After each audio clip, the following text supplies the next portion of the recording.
Public Relations. Edward L. Bernays. 1945. Narrated by Skeptical Waves. Part 2. Public Relations in Action. 30.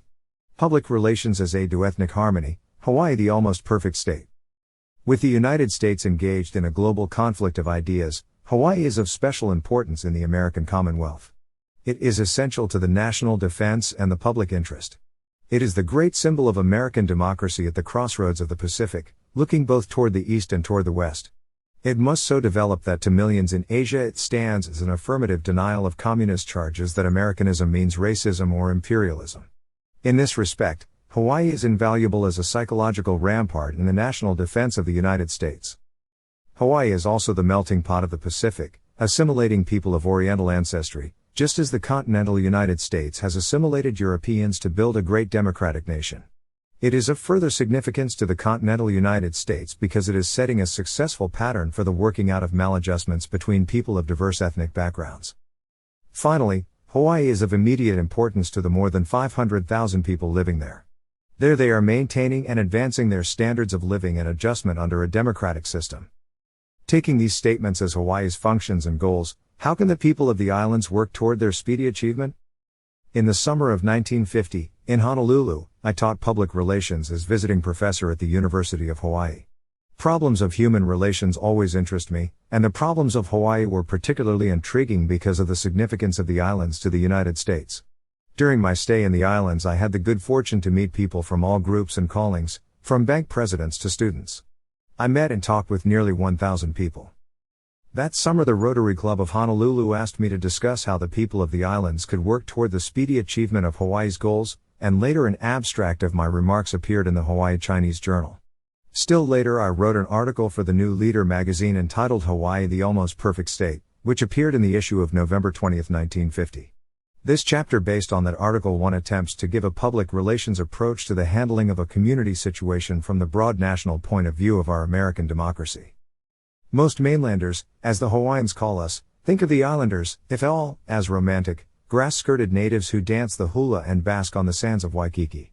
These clichés are played up by the Hawaiian Tourist Bureau and the Matson Line, and bright young mainland copywriters prepare appropriate advertisements about them that are read by millions in the United States. Actually, 85% of the 500,000 islanders, United States citizens stemming from the most varied ethnic backgrounds Occidental and Oriental live in a diversified economy. Tourism is a minor part of it, contributing only $50 million, drawn annually from the mainland. Sugar and pineapple account for $205,500,000, and Hawaiian services to the armed forces and federal civilian agencies for another $175 million. Particularly at this time, when the United States is deeply concerned with problems in the Orient, Hawaii has a fourfold significance. First, it is our island bastion in the Pacific. Second, it disproves Soviet accusations that imperialism and racism are our national policy. Third, it is a dramatic demonstration to the mainland that Americans of the most diverse backgrounds can live together in harmony. And fourth, it demonstrates that 500,000 Americans, 2,500 miles distant in the Pacific, can successfully work out their destiny democratically. President Truman affirmed Hawaii's indispensability to the defense of the United States during the fight for Hawaiian statehood in the 81st Congress. Pearl Harbor, our largest naval base, was effectively used in World War II, and during the Korean War Hawaii has amply proved its value as an airlift transfer point. Hawaii also is headquarters of our trusteeship of the Pacific Islands. Hawaii's real and symbolic value as a melting pot is immeasurable. Most Hawaiians are of Oriental extraction. Yet no Jim Crow laws or race riots or lynchings mar its democracy. Despite their high color visibility, the residents are nevertheless strongly behind ethnic equalitarianism. This is more than can be said for the mainland, where maladjustment between Negroes and whites, Catholics, Protestants, and Jews, foreign-born and native-born often has popular sanction, sometimes expressed in enactment of laws and sometimes in their violation.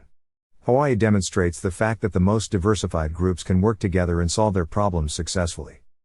Hawaii's health, social welfare, educational, and other governmental services top those of many states. 12 states contribute less in tax revenue to the federal government than Hawaii. This fine record has been made under local guidance, since the territory elects its own officials, except the governor, secretary, territorial Supreme Court and circuit judges, who are appointed by the president. Hawaii has reached many of its goals. It has attained political self-sufficiency, with high standards of democratic living and economic self-containment. It clearly deserves statehood. Yet, despite these accomplishments, there are still some gaps to be bridged. To understand today's problems, it is necessary to look briefly at some highlights of the history of Hawaii. Polynesian tribes from the South Seas settled in the volcanic Hawaiian Islands centuries before Captain Cook discovered them in 1778. Hawaii's delightful climate and scenery and its geographic position athwart Pacific trade lanes made it a magnetic haven for wintering whalers in the early 19th century. The Chinese sandalwood trade and, later, sugar and pineapple culture brought further development. Congregational missionaries migrated from New England to the islands in 1820 and converted the Polynesians to Christianity. From 1820 to 1898, with the aid of missionaries and of natives and white settlers who went to the islands from America and Europe, the Royal House of Hawaii maintained an independent kingdom. Meanwhile, the French, the Russians, and the English plotted to seize this oceanic prize. In the end, United States domination, motivated by economic forces and our national interest, prevailed, and the islands were annexed in 1898. In 1900, they became a territory. The mid-19th century speeded up Hawaii's agricultural growth.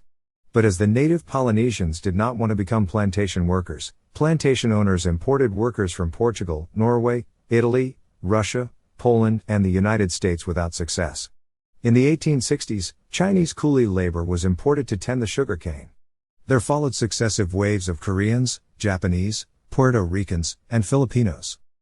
The second generation of immigrants, Oriental and Occidental, accepted American ideals and deserted the plantations for the villages and cities, where they sought education and became tradesmen and professionals. Plantation owners, desperate for labor, then scoured the world for new labor. This continual search for labor has made Hawaii a melting pot. Acculturation of first, second, and third generation Americans went on at an astonishing rate. But the United States descended white plantation owners in control of the island economy remained plantation-minded and feudal. In the two-class system of owner and worker, the white planters lived as colonial masters, asserting their white supremacy in major and minor ways. This social, economic, and political domination centered in the factoring system. A few companies controlled much land, a handful of them represented the plantation owner in every transaction, and the workers were exploited economically, socially, and politically. The group in social control of Hawaii today stems from these origins. It is known loosely as the Big Five, although actually it includes more than 5 organizations. Some 80 white corporation directors practically dominate the socio-economic life of the islands, and until recently, they dominated political life, too. Whites arriving from the mainland are a liberalizing influence, but pressure is exerted on them by resident white families to confine their more intimate social life to holies, whites. Local top-drawer holies are accessible only to mainland visitors with good introductions. The system of land tenure clinches the hold of these holies, for much of the land is trusteed and rented on leaseholds. A land-hungry population is frustrated. The New Deal and the National Labor Relations Board brought the Big Five under some social control. No longer were they absolute. Pearl Harbor further limited their power. Martial law established on the islands by the military forces was later declared unconstitutional. Though at the behest of the Big Five the military froze wages and workers in their jobs and sat on the economic lid during the war. Hawaii's workers felt exploited and disillusioned after the war. Prior to Pearl Harbor their trade unions were weak. The communists took advantage of the situation by exploiting legitimate grievances and saying that labor and communism were synonymous. Myopic employers encouraged and exaggerated this identification in the public mind. But the grievances behind the crippling strikes we heard so much about on the mainland had their roots in actual conditions. The inhabitants of Hawaii long age ceased to believe that all white men are gods. The public schools, of course, have emphasized American ideals to a whole generation. With this growing democratic consciousness, the new generation of Americans of Oriental background threw off the political yoke of the Big Five. Absorption of foreign Occidentals is accepted on the mainland. But the problem in Hawaii is superficially different because Oriental faces are different. Yet among Americans of Caucasian, Japanese, part Hawaiian, Filipino, Chinese, Hawaiian, Puerto Rican, and Korean ethnic backgrounds, 28% of the marriages are out marriages. Unfortunately, the relationship between Americans of Caucasian background and those of Oriental origin has deteriorated since World War II despite the extraordinary wartime record of regiments made up of Americans of Japanese background. The whites in power resented the new Americanism of the awakened foreigners. All this is not visible to the casual eye of the tourist.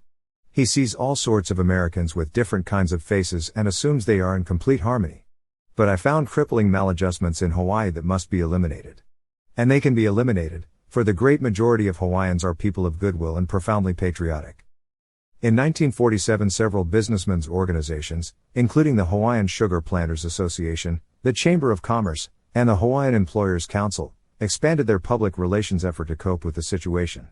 Unfortunately, they dealt mainly in words instead of tackling the realities behind the situation. The Hawaiian Economic Foundation, with far-sighted Claude Jagger as president, was formed at this time and helped somewhat. Such disharmony as exists can be blamed for the most part on the little group of myopic men who constitute an expanded Big Five, who are outmoded and outdated in their attitudes and policies, and who are still trying to run the islands. Among them are businessmen, bankers, some educators, and professional men. They try to maintain social and economic control in spite of their small number and against the wishes of the great majority. They have power, and they respond to public opinion only when it is expressed vigorously in social or political action. An analysis of rumors that I uncovered in talking with hundreds of people led me to the conclusion that rumor is the weapon of hostility. Research at Harvard and other universities has proved conclusively that the spread of rumors indicates either economic or psychological insecurity. Gossip or rumors are a common weapon of hostility against a group or individual. In Hawaii, rumors fall into two categories. 1. Ethnic rumors that deal with relationships between Caucasian and other ethnic groups, and 2. Economic rumors that play up the middleman and the man in the street as victims of the interests, the Big Five, big business. The rumors point out that big business is trying to tighten its control, is causing unemployment, is increasing prices, and is using bank credit and shipping as its means of control. Rumors cannot be laughed off, because they reveal human relations. Attitudes toward one's fellow man, one's job, and one's community as expressed in such rumors can make or halt progress. Here are some common sayings about ethnic groups that I picked up from Caucasians. Japanese are clean, maintain group solidarity, do not think but have a good memory. Chinese are cunning, are good businessmen. Filipinos are emotional. Hawaiians are happy-go-lucky. Koreans are hot-tempered. Hawaiians of Oriental background give the other side of the picture, they deplore. 1. Segregation of families of Oriental background in certain residential districts. This leads to bad feeling among the victims of this discrimination and provides an opportunity for agitators. 2. Segregating homes of white supervisors. This prevents groups from learning about one another and creates hard feeling. 3. Separate chambers of commerce along ethnic lines. This leads to strong blocks in business that weaken its unity. 4.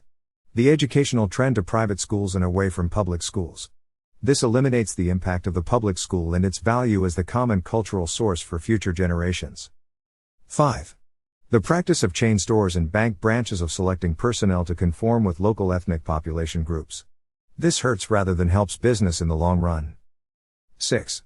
The practice of some sales organizations, such as insurance companies, of selecting sales teams in ethnic groups to compete with others who concentrate sales efforts on those groups. This should be discouraged.